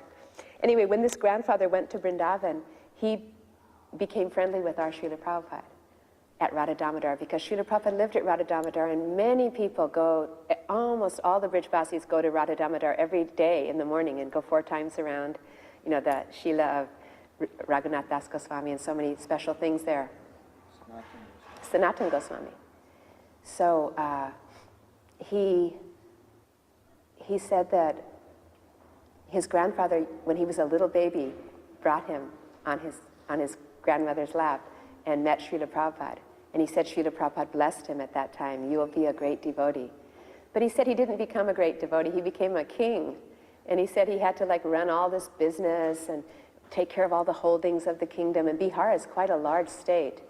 And then he had these huge temples in Vrindavan that were for his people when they came on Parikrama. So there was, 20,000 people came at Kartik, and he had to take care of everybody. And so he said that he didn't, he was not so much more involved in his business.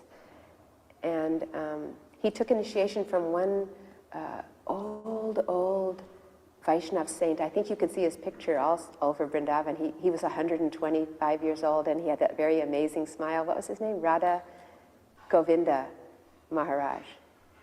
Anyway, he had a relationship with Srila Prabhupada that supposedly was quite sweet, but unfortunately he's gone, so I couldn't interview him himself. But he said, this man said that they all saw all the Westerners coming to India, and everyone was amazed that Srila Prabhupada had done that. And his Gurudev would always glorify Srila Prabhupada, saying that he was an incarnation of Nityananda himself. But he said he was very rarely in Vrindavan. He never got to go there or see anything. He was doing business. Then he said in 1977, around November, he came to see his guru, and his guru told him, you immediately have to go to Krishna Balaram temple at Raman Reti. You have to go there and you have to pay your full respects and honor to A.C. Bhaktivedanta Swami Prabhupada, who I have told you before is an incarnation, no less, if not more, than Nityananda Prabhu. He said, so you immediately go. He said, I'm in a basket, I can't go anywhere, because he was so old. He said, but you also pay respects on my behalf. And so this man came. He was just he said he was dressed not even in devotee clothes, he still had his, business clothes on and stuff. And so he went to the door of Srila Prabhupada's room. And at that time, Srila Prabhupada, they weren't letting so many people in. It was a very quiet time, and Srila Prabhupada was in the room. And many friends used to come there, but a lot of times the devotees didn't know who they were, and they didn't let them come. So he was just humbly standing there from morning until afternoon, until it was getting evening, because his guru had ordered him, so he had to stand there. And occasionally he would say something like, is there any chance that I could see Srila Prabhupada? And they go, no chance, no. And so he'd go, all right. So finally it was getting dark, and he was exhausted. He hadn't eaten or anything, or drank water or anything. He was just waiting there. So finally he said some nice girl came, and he said, is there any chance that I could pay my respects to A.C. Bhaktivedanta Swami Prabhupada? My Gurudev is ordering me. And she goes, well, I don't really think so. And then all of a sudden a voice came from Prabhupada's room saying, who is that, in Bengali? Who is that? And so she just said, well, I don't know. It's some man here. Says he has to talk to you. Prabhupada said, bring him in. So he said he came in, and there was a few disciples, but he said they left. And then he was just alone with Srila Prabhupada. And he said that Srila Prabhupada looked at him really deeply. He said, do you know? And then he mentioned the name of his grandfather. And he said, yes, I know, that's my grandfather. He goes, yes, I was thinking there was some resemblance. He said, I knew your grandfather. He was a great soul. He goes, what are you doing? What devotional service are you doing? And he said, well, you know, I'm managing the temples and I'm managing the kingdom. I'm doing all the business. And Prabhupada said, no, what devotional things are you doing? And he said, well, I have some paid priests and they're doing the artiks and things like that. Prabhupada, he says, what is this nonsense? He goes, your grandfather himself, who had a golden Rolls Royce, he gave up everything and he came to Vrindavan and never wore shoes, and he did all the puja and all the offerings and took care of those deities with his own hand, never let anyone else do. So what is this with you? And he said he was very embarrassed. He said, well, I don't know how I could do that. And Srila Prabhupada said, you will do it. He goes, and not only will you do it, but one day you will be a great devotee and a great preacher, and you will travel all over the world and preach.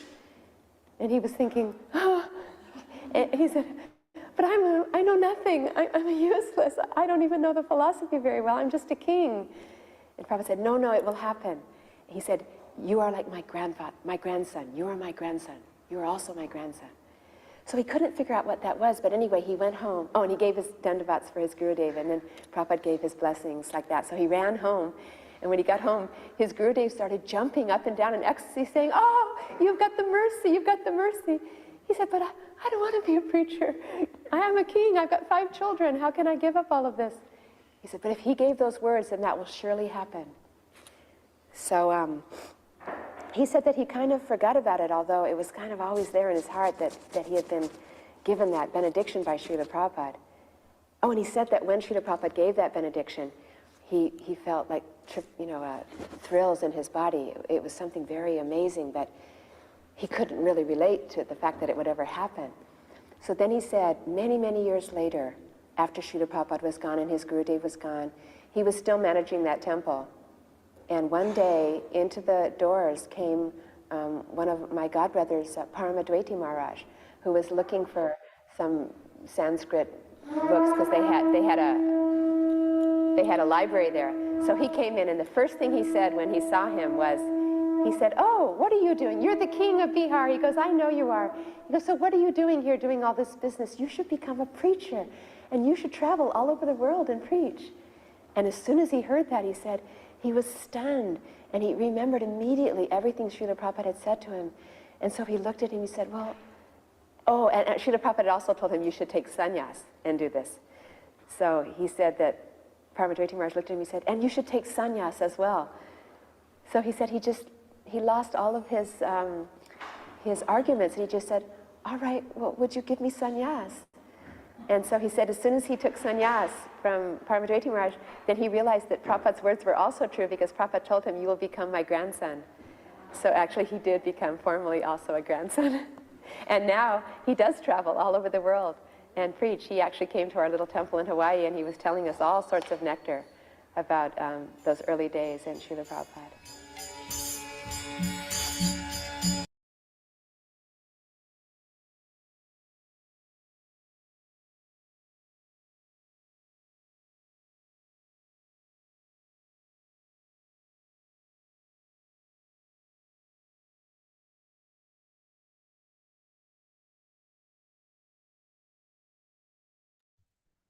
Hare Krishna. Srila Prabhupada ki jai.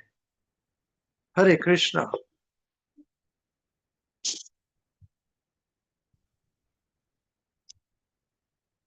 Hare Krishna. So everybody can hear me? Yes, Prabhuji. Hare Krishna. Wasn't it beautiful? Yeah, very, very, very touching, extremely intoxicating, and very full of emotions, isn't it? So many times we cried in all this. So much we did not know before that. We just saw, yeah, Prabhupada came to the West and preached, his Guru ordered, but What was the efforts behind this? What were the efforts? Just to save us, save the whole world. So how much we are carrying this, and how much on behalf of Prabhupada we are preaching. So there is a reason why Srila Gurudev always says this, on behalf of Prabhupada.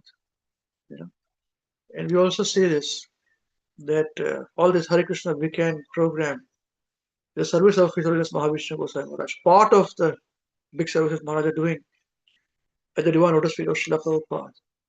Srila Prabhupada ki jai. And Maharaj engaging all of us in the service of Srila Prabhupada for our personal purification. That's what it is, nothing else. What can we do?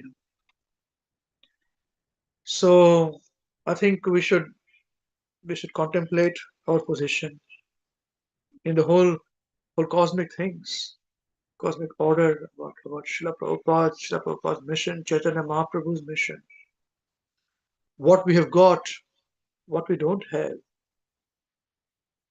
The greatest of the great opportunity that we have today in our hands. And are we utilizing it? If yes, it's wonderful. If not, we have to think about it. If somewhat, we have to think about it too. And please, I would like you, all of us, to contemplate. And we'll meet next week, and we'll see. We'll probably have a realizations program on this Mataji's different, wonderful, extremely nectarian, very emotional memories of Srila Prabhupada and of all these devotees who who have actually spent that time and known Srila Prabhupada. That is very, very critical. So that's what I thought, that we should know about the history before Srila Prabhupada came to the West. Things have already changed. Yeah, I think this is a good idea. We should have next week realization on this. Yeah, so wonderful. What do you need? 2 hours will be enough, or we should have 3 hours? Although this was only for about 1 hour 40 minutes or so. I think everybody will speak something, and you want. I think let's have 3 hours. And then we'll have question answer. There's some questions for the Nectar of Instruction, chapter 3, the text 3. So we'll have that afterwards, the week after. We'll do some justice on this. Yeah, wonderful. Hare Krishna, Srila Prabhupada ki jai. It is a very fitting day for us with Srila Prabhupada's gratitude that we have. It's so nice. So nice. Okay. Hare Krishna. So whose turn is it to sing Maharaj, Maharaj, please hear us? Hare Krishna, Prabhuji. It's my turn, Prabhuji. Oh, Madhavji, is it your turn, Ji? And Did you listen to this, Ji? yes, Prabhuji. Oh, you did? Huh? Did you? Wonderful, wonderful. So you will also speak on this next week? You'll give your realization next week? No? So you did not listen then. You are sleeping. Haji? Were you sleeping? Madhavji? He was just sitting and You're sitting here, but mind was somewhere else, Ji. Maybe what you can do is, Ji, let you and your sister, Ji, both of you sit together and hassle your father, yeah, and say, what do I speak, Ji? So instead of playing PUBG, you must find out about Prabhupada, this particular realization, and speak something. Is it a good idea? What do you think, Subhadra Ji? Is it a good idea? Yes, Prabhuji. Yes, Prabhuji. Yes, Subhadra Ji. Wonderful. I think it's a very good idea. Madhavji, is it a good idea for you too? Yes, Prabhuji. No, Prabhuji. It may be good idea for my sister Ji, but not for me Ji. I'm okay Ji. Leave me alone Ji. Right? Madhavji? Correct Ji?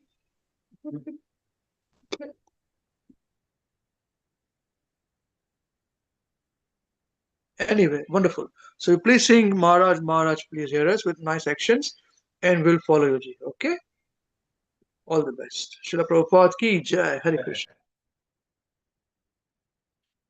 Maharaj, Maharaj, please hear us. Maharaj, Maharaj, please hear us. We have learned some real good stuff. We have learned some real good stuff. Maharaj, we have learned one thing. Maharaj, we have learned one thing. And today for you we will sing. And today for you we will sing. If our room is clean, If our room is clean, then our mind is clean. then our mind is clean. If our mind is clean, If our mind is clean, we can do anything. we can do anything. If our room is dirty, If our room is dirty, then so are we. then so are we. And if we are dirty, And if we are dirty, we're not happy. we are not happy.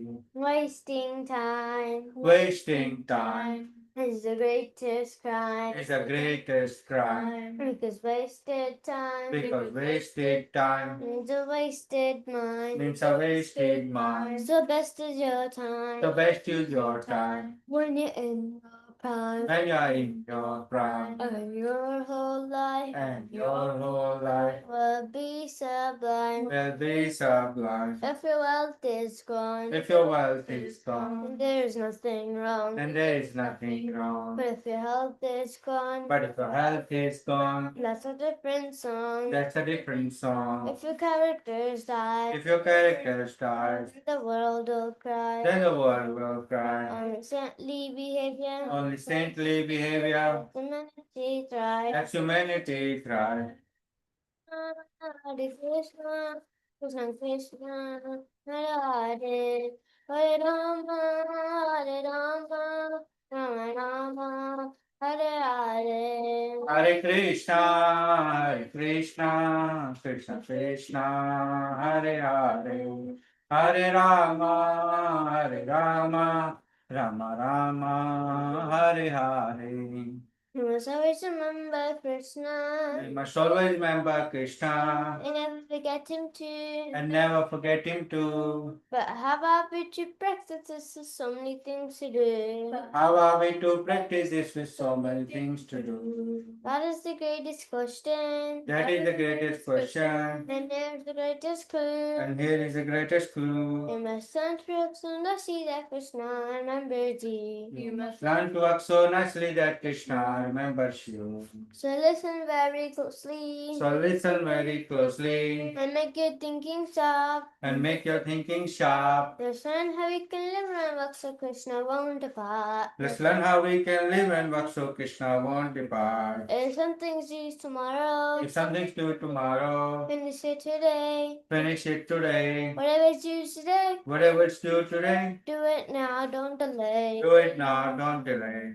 My friends might be lazy Your friends might be lazy or doing bad things, or doing bad things, but you think again, but you think again, don't follow them, don't follow them, and you'll win in the end. and you will win in the end. Whatever works we're given, Whatever work we're given, we do our very best. we do our very best. We only live with what we eat and give Krishna the rest. We only live with what we need and give Krishna the rest. This is how to live, to work and to play. You learn to live this way, you'll see Krishna every day. This is how to live, to work and to play. You learn to live this way, you'll see Krishna every day. When the time is up, he'll take us up above. We'll sing and dance with him with a heart full of love. When our time is up, he'll take us up above. We sing and dance with him with a heart full of love. So chant Krishna's name, his glories on his flame. The only way this world will ever become sin. So chant Krishna's name, his glories and his name. Is the only way this world will ever become sin. Now please ask this greatest question. Ask this greatest question And find this greatest clue. and find this greatest clue. You can only remember You Krishna can only remember Krishna if Krishna remembers you. if Krishna remembers you. Hare Krishna, Hare Krishna, Krishna Krishna, Hare Hare, Hare Rama, Hare Rama, Rama Rama, Hare Hare, Hare Krishna, Krishna Krishna, Hare Hare, Hare Rama, Rama Rama, Hare Hare. His Holiness Mahavishnu Goswami Maharaj Srila Gurudev ki Jai. Jagat Guru Srila Prabhupada ki Jai. Srila Prabhupada's Transcendental Tirobhav Mahotsav ki Jai. Shri Ananta Koti Vaishnavinda ki Jai. Shri Nitai Gaur Chandra Premanande Hari Hari Bol. Namo Vishnupadaya Keshavastha Bhutileshmari Mahavishnu Goswamiti Namine. Namo Vishnupadaya Keshavastha Bhutileshmari Bhaktiviran Swamiti Namine. Namaste Saraswati Deve Gauni Prasayana Nigashesha Lord Hare Sarine. Hare Krishna. So please, I wanted to ask one question before we go. Do we all feel a little bit more closer to Srila Prabhupada after today's program? Yeah. We did all our activities today, busy with our things, but we feel a little bit more the affinity and gratitude, mainly gratitude to Prabhupada, what he has done for us. Yeah. All of us, just if you can raise your hand or something like this. I can't see all of you. That's fine. Okay. That was the whole idea, So we don't have much big facilities, but with all the facilities we have, we are very expert to utilize it to go a bit step closer to show to feel gratitude personally to Srila Prabhupada. Okay, wonderful. Krishna willing, then next week for 3 hours, we remember Prabhupada, and if you also want to speak something else about Prabhupada, homage, remembrance, about some books that you read, some verses, or whatever it is, please feel free to do so. We've got enough time for it. True Brajbasi. Srila Prabhupada has brought Vrindavan to the whole world. Jai, thank you. Hare Krishna. Jai. Krishna willing, we'll see you next week, same place, same time. Till then, chant Hare Krishna and be happy. Hare Krishna. Hare Krishna. Hare Thank Krishna, you, Prabhuji. Prabhuji. Thank you, Thank you, Prabhuji. Thank you very much, Prabhuji. everyone. Hare Krishna Prabhuji, thank you Jai very much. Hare Prabhupada. Krishna. Hare Krishna. Hare Krishna. Krishna Thank you, Krishna. Prabhuji. Hare Hare, Krishna. Hare thank you, Ram. Prabhuji. Hare Krishna, Prabhuji. Hare Krishna. Hare Krishna. Krishna Krishna. Hare Hare. Hare Ram. Hare Ram. Ram Ram. Hare Hare. Hare Krishna. Hare Krishna.